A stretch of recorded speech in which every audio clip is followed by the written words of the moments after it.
Thank you all for coming.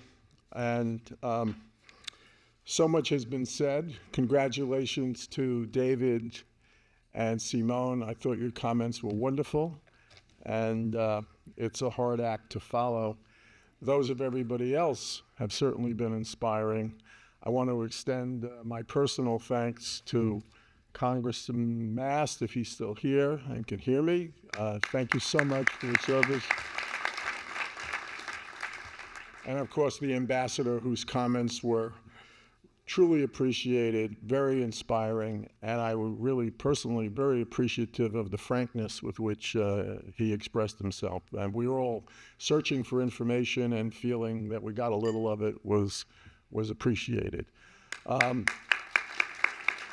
What's not in my few comments that are written here is I was particularly touched by seeing Rabbi Horowitz, I believe his name is, singing the Star-Spangled Banner. For those who are busy fighting anti-Semitism and want to create some ads on TV or wherever, having him sing that, showing that to America, the commitment of American Jews, religious Jews, to our country is something that everybody has to be aware of. It's real, it's enduring, it's not going to go away.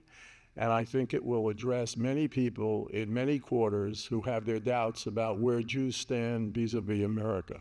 I think that would be a wonderful thing to see. So the turnout has been great. I really want to extend particular thanks to Ronnie, without whom, or but for whom, we wouldn't be here. To Terry, who has become a very close friend and whose support we greatly appreciate. To the entire PBS community, the synagogue, to the rabbi, to the Rebbitzin, we thank you very much. Special thanks to Simone, who I know made me feel like a guest at the party.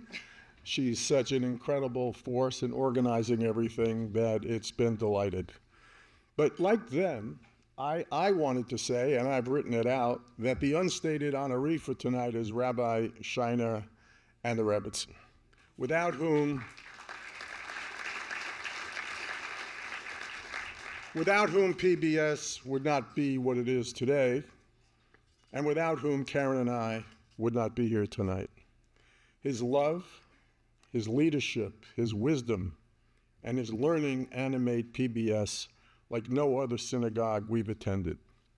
On those Saturdays when we miss a sermon, we feel as though we've missed something special. And his sermons are special. As he said, as Simone joked, and as I will now say, he kicks them off with a joke that begins with, and they tell a story, and that's the way it is. And he goes from there to draw from the joke nuggets of Yiddishkeit that form a bridge to a more serious discussion of the week's Parsha. The Parsha, for those who don't know, that's the weekly portion of the Torah. Okay? Rabbi Shiner then weaves together disparate threads until his intended fabric is complete and universal truths are exposed.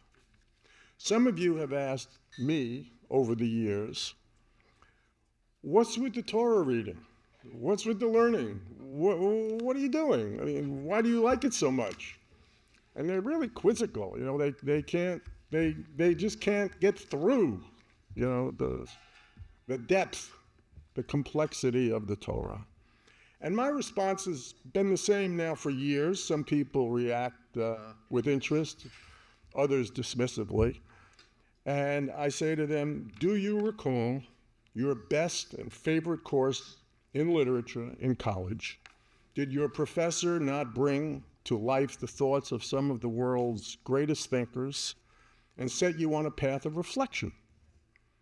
Well, if that resonates at all, give a shot at reading the Torah closely. Rabbi Shiner is a wonderful guide for that, and for that we thank him, and I think you will too. People don't realize it's a story. Some people believe it was written by God and handed to Moses at Sinai, and others don't. That's completely irrelevant. Would you pick up a book like Buddenbrooks or Magic Mountain or Moby Dick and read it just for the words? Does it really matter to you if Herman Melville wrote it or Thomas Mann? It doesn't matter at all. What matters is, what's the message? Is there something in that message that speaks to you, that gives a little more depth and richness to your life? Well, that's what's going on in the Torah. Every theme is in there.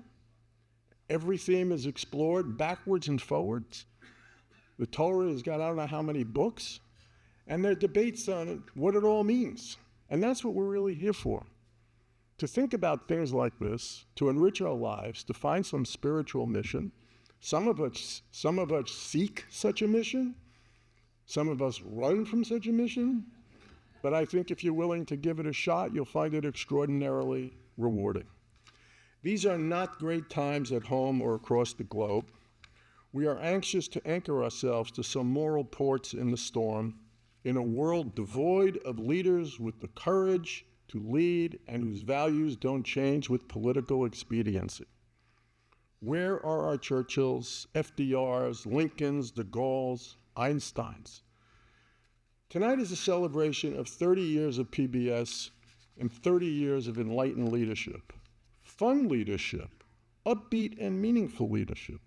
I'm sure the next 30 years will be even better, especially when our shul, with the help of everyone here, is expanded or modernized in the near future. Get ready. Since I mentioned Churchill in passing, let me end by paraphrasing what he said of Clement Attlee, who beat him after his great service to England.